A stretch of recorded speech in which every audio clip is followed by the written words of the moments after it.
Pemirsa masih di Ainus Pagi bersama saya Cika Mutazam dan rekan Yasmin Atania. Dan pemirsa demikian tadi adalah berita pilihan dalam Ainus Pagi hari ini. Dan kita ke informasi berikutnya pemirsa. Di mana akibat saling ejek di jalan memicu perselisihan hingga menewaskan seorang pemuda di Lampung Tengah. Usai kejadian, massa mengepung kediaman pelaku.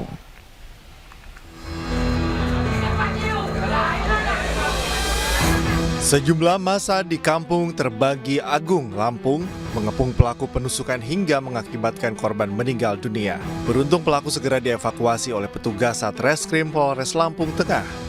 Peristiwa bermula saat pelaku AS, 21 tahun, warga Kampung Indra Putra Subing, bersama teman perempuannya sedang mengendarai sepeda motor di jalan dan bertemu dengan korban BR, 17 tahun. Saat tiba di sebuah SPBU, pelaku diganggu oleh korban dan kedua temannya. Merasa terganggu, pelaku sempat meminta pertolongan ke warga sekitar namun tidak dihiraukan. Tak lama kemudian tiba-tiba datang sejumlah pria dan langsung mengeroyok pelaku.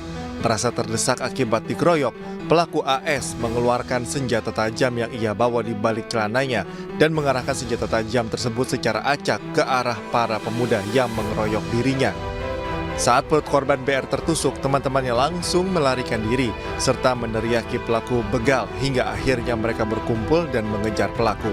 Usai menerima laporan, petugas kepolisian yang dipimpin Kapolres Lampung Tengah turun ke lokasi untuk melakukan evakuasi pelaku dari amukan massa. Kami mengamankan yang bersangkutan di rumah Lurah Terbagi Agung karena memang sebelumnya terjadi cekcok sehingga terjadi penusukan dan pelaku diamankan di rumah Pak Lurah. Situasi aman kondusif, yang bersangkutan dini hari tadi sudah kami tetapkan sebagai tersangka dan kami akan. Saat ini pelaku ditetapkan sebagai tersangka dengan ancaman hukuman 15 tahun penjara. Dari Lampung Tengah, Lampung, Ferry Syaputra, iNews melaporkan. Tawuran antar dua kelompok remaja terjadi di Jalan Raya Wongkusumo, Kecamatan Semampir, Surabaya pada Kamis dini hari. Akibat tawuran itu, seorang remaja meninggal dunia akibat luka di punggung.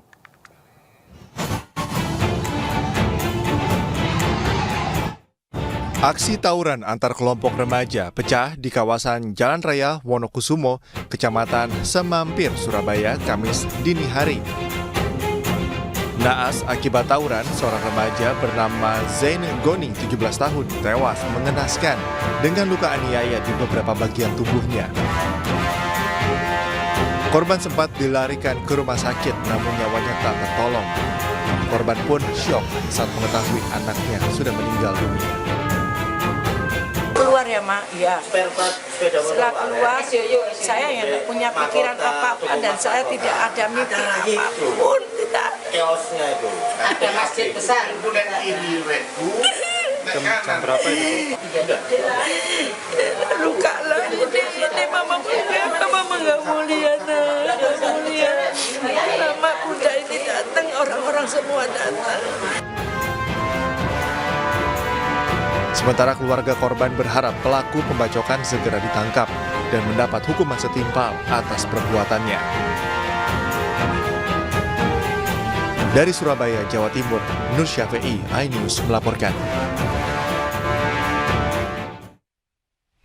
Pemirsa, viral di media sosial, seorang emak-emak di Kota Makassar, Sulawesi Selatan membawa parang untuk menakuti dan juga mengusir penagih hutang yang datang ke rumahnya.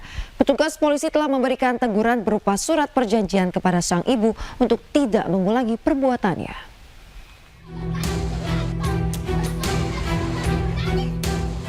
Sambil memegang senjata tajam berupa parang, seorang mama meminta penagih hutang untuk meninggalkan rumahnya. Mama berinisial N ini diduga enggan membayar hutang karena belum memiliki uang. Peristiwa ini terekam kamera warga dan viral di media sosial. Usai viral, petugas Babin Kamtibmas Polsek Talo dan tokoh masyarakat langsung menemui wanita berusia 33 tahun ini. Dari pemeriksaan, peristiwa yang berlangsung di Jalan Sinasara, Kota Makassar, Sulawesi Selatan terjadi lantaran penagih hutang meminta pelunasan pinjaman uang sebesar jutaan rupiah ke rumahnya sebanyak 2 kali. Karena belum memiliki uang dan anggota keluarganya sedang sakit, N naik pitam hingga mengusir penagih hutang sambil mengacungkan sebilah parang. karena sudah berkali-kali tagih dan belum punya uang, sehingga dia mengambil senjata tajam. Tapi dengan niat bukan untuk mau melakukan penganiayaan, hanya untuk sekedar menakut-nakuti saja. Jadi tidak ada juga sebenarnya pengancaman. Kalau dilihat dari videonya itu tidak melakukan pengancaman Ibu N ini. Pasca kejadian, N berjanji tidak akan mengulangi perbuatannya yang tertulis di atas surat pernyataan. Dari Makassar, Sulawesi Selatan, Yul Yusfin, iNews melaporkan.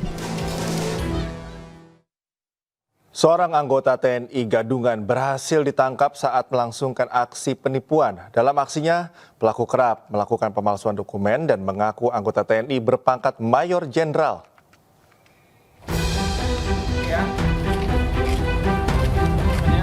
Jarianto Jamin hanya bisa tertunduk lesu saat dibawa petugas Satreskrim Polrestabes Medan ke sel tahanan. Pria parubaya ini sebelumnya ditangkap petugas Provos Kodam 1 Bukit Barisan ketika hendak menemui Kepala Staf Kodam 1 Bukit Barisan. Kedatangannya untuk mengurus seseorang menjadi anggota TNI dengan cara yang tidak sebagaimana mestinya. Saat itu pelaku mengaku sebagai anggota TNI berpangkat Mayor Jenderal atau Maijen. Gerak-geriknya yang mencurigakan ditambah kebingungan ketika ditanya beberapa pertanyaan yang berkaitan dengan TNI, membuat dirinya kemudian menjalani pemeriksaan secara detail. Hingga terungkap ternyata dirinya hanya mengaku-ngaku sebagai Maijen TNI. Pelaku mengganti status pekerjaannya menjadi anggota TNI dan sempat berhasil membuat surat izin mengemudi atau SIM di kota Pekanbaru. Yang awalnya itu adalah status tersangkanya adalah wira swasta dan dirubah oleh tersangka menjadi TNI, Tentara Nasional Indonesia, dengan cara tersangka merubah status identitas pekerjaan tersebut dengan men-scan dan mengedit status pekerjaan. Kasus ini nantinya akan diserahkan ke Polresta Pekanbaru mengingat dugaan tindak pidana yang dapat menjerat pelaku, yakni pemalsuan dokumen seperti menggunakan KTP palsu dengan status pekerjaan sebagai prajurit TNI. Dari Medan, Sumatera Utara, Adi Palapa Harahap, iNews melaporkan. Pemirsa, seorang siswi di Demak, Jawa Tengah menjadi korban pencabulan oleh 3 pemuda. Sebelum dicabuli, korban dipaksa beradegan asusila dengan kekasihnya.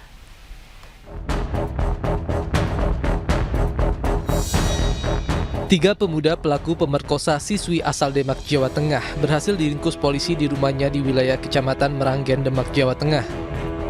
Ketiga pelaku berinisial EP 31 tahun, K 32 tahun, dan JH 31 tahun.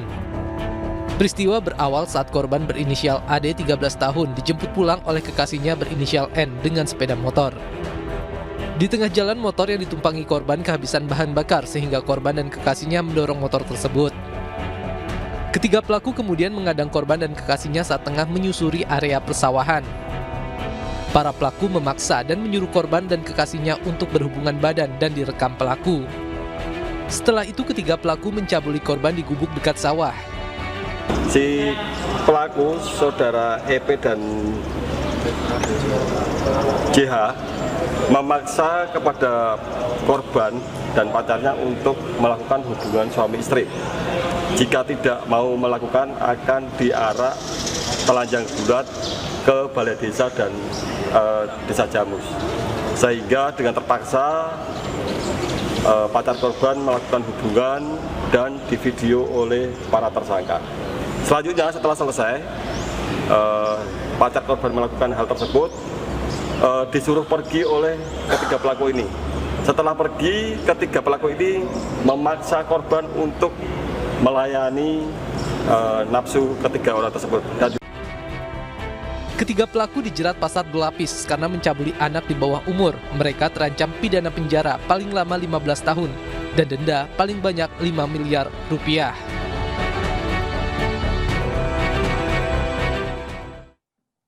Rumah RM, wanita 50 tahun yang jasadnya ditemukan dalam koper di Jalan Raya Kalimalang, Cikarang Barat, Kabupaten Bekasi, Kamis lalu, kini dipasangi garis polisi. Warga mengenal korban sebagai sosok yang sangat tertutup.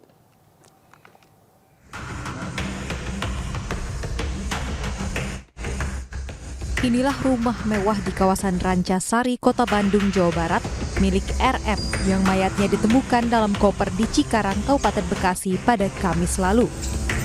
Rumah berlantai 2 tampak kosong dan dipasangi garis polisi. Warga sekitar rumah korban tidak mengetahui secara pasti apa yang menimpa korban. Salah seorang warga mengatakan korban terakhir kali terlihat pada Rabu lalu. Korban dikenal sangat tertutup dengan warga sekitar, meski telah lama menempati rumah tersebut. Kalau sehariannya emang si ibunya tuh berangkat pagi, pulang malam, terus aja seperti itu setiap harinya. Nah ini terlihat terakhir kapan? Terakhir terlihat kata orang-orang jangan tetangga terakhir dilihat hari Rabu. Oh hari Rabu, berarti masih baru-baru? Masih baru. Nah biasanya almarhum sama siapa? Almarhum itu biasanya emang sama tetangga juga jarang bergaul sama almarhum. Jadi dia mah sehariannya paling ada ke bengkel oli 3 minggu sekali, berangkat lagi kerja, begitu aja dia mah sehariannya. Sebelumnya, jasad RM ditemukan petugas kebersihan terbungkus dalam koper di kawasan Jalan Raya Kalimalang, Desa Sukadanu, Kecamatan Cikarang Barat, Kabupaten Bekasi pada Kamis pagi. Meski identitas korban sudah diketahui, polisi masih menyelidiki pelaku serta motif pembunuhan ini. Dari Bandung, Jawa Barat, Diki Wismara, iNews melaporkan.